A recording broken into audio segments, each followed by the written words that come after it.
Attention mga senior citizens, Universal Social Pension 12 million signature campaign. Makakatulong nga ba ito para mabilis na maisabatas ang panakalang ito? Mamaya-maya pag-uusapan natin. Hello mga ka-vlogs! Welcome sa aking YouTube channel at welcome din po sa ating official Facebook page. Saan po kayo nanonood? Kumusta mga ka-vlogs? Well, eto, para sa ating Universal Social Pension, meron kasi tayong 12 million signature campaign ngayon para maisabatas ito. Mabilis na madinig ng ating mga mambabatas para ngayon na isabatas na. Well, posible nga ba ito? Naniniwala ba tayo na makakatulong ito para sa agarang pagsasabatas sa Universal Social Pension? At paano makilahok sa pagpirma, no? Dito sa 12 million signature campaign. Lahat ng yan natin yung tatalakayin.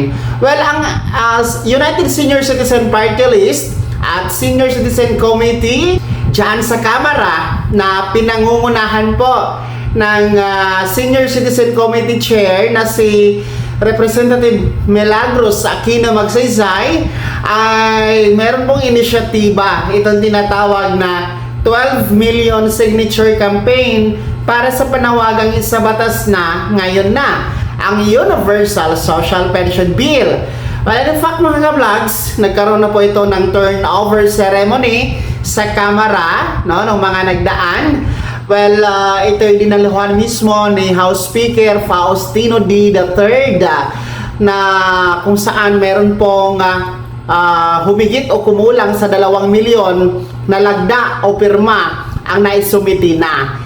Well, during the turnover ceremony ay mas pinalawak at mas pinaigting pa, no, ng Senior Citizen Committee ang panawagang pagsasabatas sa Universal Social Pension Bill.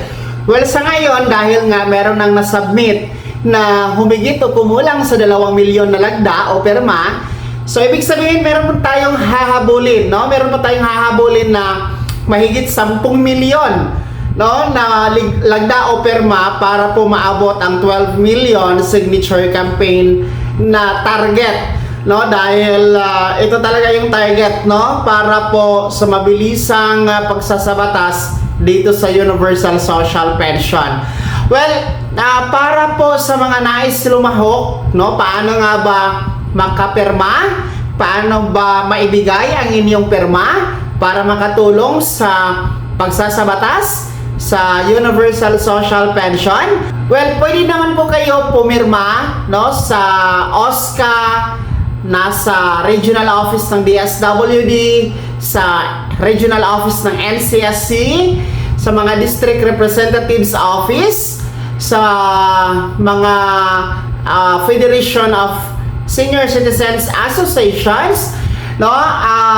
Pwede kayong magpirma dyan kasi itanong nyo lamang kung meron bang form para pirmahan yung 12 million na signature campaign for Universal Social Pension.